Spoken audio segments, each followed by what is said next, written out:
ওনার সাদা তেল দিয়ে সেদ্ধ করে খাটা জোর করে বসিয়েছে।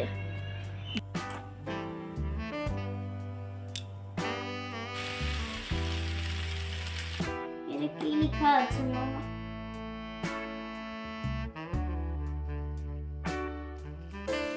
হ্যালো বন্ধুরা, সবাই কেমন আছেন? শান্তির পরিবার নতুন একটি ব্লগে অনেক অনেক স্বাগত। আমরাও এই ঠান্ডাতে বেশ ভালো আছি।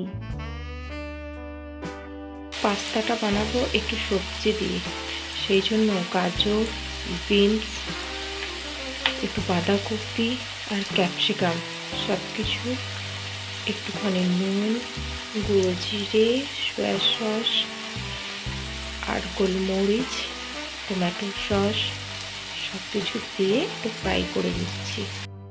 এখানে পাস্তাটা নুন আর সাদা তেল দিয়ে সেদ্ধ করে রেখেছি।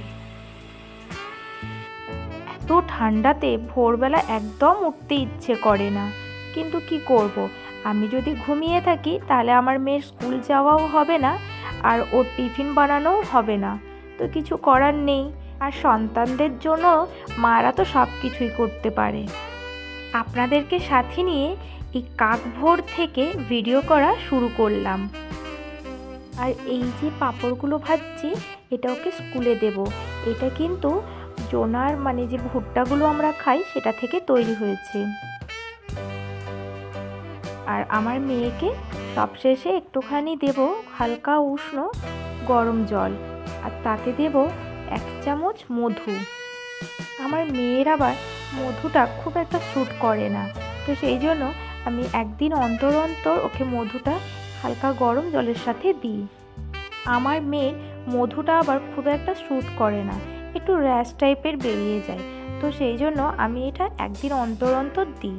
আর এই যা প্রচণ্ড ঠান্ডা পড়েছে, ভোরবেলা স্নান করা, তারপর আবার স্কুলে যাওয়া, তো ঠান্ডা লেগে যাওয়ার একটা প্রচণ্ড পরিমাণে সম্ভাবনা আছে। তো সেই জন্যই আমি এই গরম জলের সাথে মধুটা ওকে একটুখানি ভোরবেলাই খাইয়ে দিই। এতে না ঠান্ডা লাগার যে প্রবণতাটা সেটা কিছুটা কম হয়। আপনারা করে দেখবেন, সত্যি এটা খুব কাজ দেয়। চলুন আপনাদের সাথে কথা বলতে বলতে আমি টুকটুক করে এই সমস্ত কাজকর্ম করেও একটু গুছিয়ে নিই। ওর যত ব্যাগ, সোয়েটার, যা যা জিনিস থাকে সব এইখানে রাখার জায়গা। তো চলুন আমি এগুলো ঠিকঠাক করে রাখি। এই যে 2টো ব্যাগ দেখছেন, এগুলো একটা নাচের ক্লাসে নিয়ে যাওয়া হয়েছিল, আরেকটা যখন ও বিকেলে মাঠ গেছিল তখনের। আর এটা তো ওর স্কুল ব্যাগ, তো থাক ওটাও ওখানে। আমি টিফিন বক্সগুলো সব দিয়ে দিয়েছি, জলের বোতলও দিয়ে দিয়েছি, আর এখানে স্কুল ড্রেসটাও বার করে এনে রাখলাম, সাথে চিরুনি, গার্ডার সমস্ত কিছু রেডি করে রাখলাম। ও উঠলে ব্রাশ করবে আর আমি ওর চুলটা বাঁধবো, তারপর স্নান। আর মেয়েকে স্কুল পাঠিয়ে কাচাকাচি করে ছাদে মিলে পুজো টুজো করে তারপর এসেছি নিজের জন্য 1 কাপ কফি খাবো। আচ্ছা, এইরকম গুড় দিয়ে কফি খেতে কার কার ভালো লাগে আমায় একটু বলবেন তো। আপনাদের সাথে কথা বলতে বলতে রান্নাটাও আমি করে নেব। এই যে একটা চচ্চড়ি দেখছেন, এটা কিন্তু শিম, আলু, মূলো, ফুলকপির ডাঁটা, পালং শাক এই দিয়ে বানিয়েছি। কিছুই না, জাস্ট একটু 5 ফোড়ন, নুন আর হলুদ দিয়ে। আর নামানোর আগে অবশ্যই একটু চিনি দেবেন।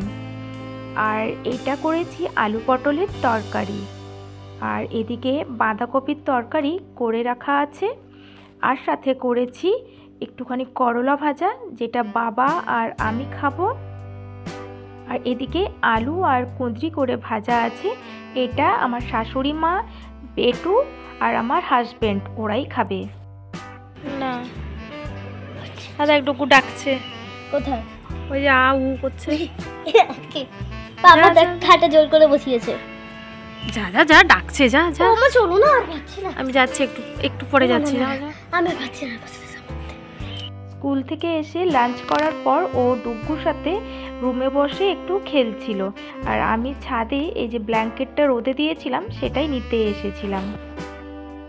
এখানে ওকে পড়তে বসিয়েছি, কারণ আর 2 দিন পর ওর এক্সাম শুরু হবে। তো কাছে না বসলে ও একদম পড়ে না, প্রচণ্ড চঞ্চল আর অন্যমনস্ক। তো সেই জন্য আমি যত কাজই থাকুক অন্তত ওকে পড়ানোর সময়টা আমি থাকবই, না হলেই ওর দুষ্টুমি শুরু। আসলে ভোর ভোর উঠি বলেই না সমস্ত কাজকর্ম আমি টাইমে টাইমে করতে পারি। আর তার থেকেও বড় কথা কি জানেন, ভোরে ওঠার ফলেই কিন্তু আমাদের শরীরে অনেক এনার্জি আসে। বাইরের যে হাওয়াটা না, সেটা সত্যি শরীরের জন্য খুব উপকার। জানি না কার কেমন, কিন্তু আমার তো সারাটা দিন ভীষণ পরিমাণে ফ্রেশ ফিল হয় আর খুব এনার্জি থাকে। আসলে এখনকার যা সিস্টেম, তাতে রাত করে ঘুমাও আর দেরি করে ওঠো, সেই জন্যই তো আমাদের সবার শরীরে কিছু না কিছু রোগ লেগেই থাকে। সবার জন্য এটা অবশ্য ঠিক কিনা জানি না, তবে এখনও কিছু কিছু মানুষ কিন্তু এমন করে, যেটা কিন্তু আমাদের স্বাস্থ্যের জন্য একেবারেই ভালো না। আর এদিকে আপনাদের সাথে কথা বলতে বলতে মেয়েকে একটু খাবার টাবার খাইয়ে তারপর টিউশন পাঠিয়ে দিয়েছিলাম। আর আমি টিউশন পাঠানোর পর এসেছি সন্ধ্যা দিতে। এখন সন্ধ্যা দেব, তারপর নিচে গিয়ে আরও অনেকগুলো কাজ আছে, সেগুলো করে রাখবো।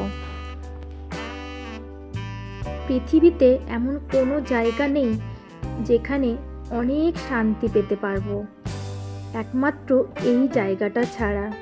সত্যি বলতে কি, আমি না বরাবরই একটু পুজো করা পছন্দ করি। আর আমার মনে হয় আমি যে পুজোটাই করব বা যে কাজটাই করব সেটা নিষ্ঠাভাবে করব। তো সেই জন্য আমি যখন পুজোটাও করি তো তখন চেষ্টা করি নিষ্ঠাভাবে করার আর সব কিছু ঠিকঠাকভাবে করার। তবে আমিও তো মানুষ, ভুল তো আমারও অনেক কিছুই হয়। আচ্ছা, আরেকটা কথা আপনাদের সাথে শেয়ার করা হলো না। আমি যখন সন্ধে দিই তো আমি এটা জানতাম না, আমার মা আমাকে বলেছেন আর কি। আমার মা বলতে আমার বাবার বাড়ির কথা বলছি। তো যখন আমি বিয়ের আগে সন্ধ্যা দিতাম তখন আমার মা আমায় শিখিয়েছিল যে সন্ধেবেলা হলে প্রদীপ নাকি উত্তর দিকে মুখ করে জ্বালাতে হয়, আর দিনের বেলা হলে তখন পূর্ব দিকে ঠিক আছে। তো আমিও সেই মতোই করি। আর জানেন, আমাদের কিন্তু সন্ধেবেলা শাঁখ বাজাতে নেই, শ্বশুর বাড়ির নিয়ম এটা। সন্ধেবেলা এখানে শাঁখ কেউ বাজায় না। এখানে বলতে শুধু আমার শ্বশুর বাড়ির কথা বলছি। এমনি কোনো পুজো টুজো যদি রাত্রেবেলা হয় সেক্ষেত্রে শাঁখ বাজানো যাবে, কিন্তু সন্ধে আরতির সময় শাঁখ বাজানো যাবে না। সেই জন্য আমিও আর শাঁখ বাজাই না। এমনকি যখন আমি বাবার বাড়িতে যাই, আমার বাপের বাড়ি, তো সেখানে গিয়েও কিন্তু আমি শাঁখ বাজাই না। এক আধ দিন এমন হয় যে আমি হয়তো সন্ধ্যাটা দিয়ে দিই, সেক্ষেত্রে মাকে বলি হয় তুমি শাঁখ বাজিয়ে দাও, আর না হলে আমি ওই যে ঘন্টাটা দেখলেন ওই ঘন্টাটা বাজিয়ে দিই। বাপের বাড়িতেও ওরকম একটা ঘন্টা আছে।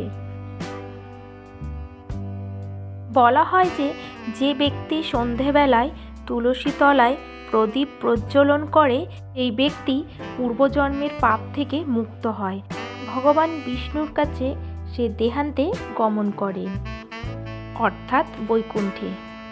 তুলসী গাছের কাছে প্রদীপ প্রজ্বলন করলে আশেপাশে পজিটিভ এনার্জি তৈরি হয়। তাছাড়া দেবী লক্ষ্মী ও ভগবান বিষ্ণুর সম্মিলিত আশীর্বাদ পাওয়া যায়। সেই জন্য বলা হয় বাড়ির উঠোনে বা খোলা জায়গায় তুলসী গাছ রাখতে, যেখানে সূর্যের আলো সঠিকভাবে পড়বে। আমি যতটুকু জানি আপনাদের সাথে শেয়ার করলাম, ভুল হলে ক্ষমা করবেন। আজকের ব্লগটি এখানেই শেষ করছি।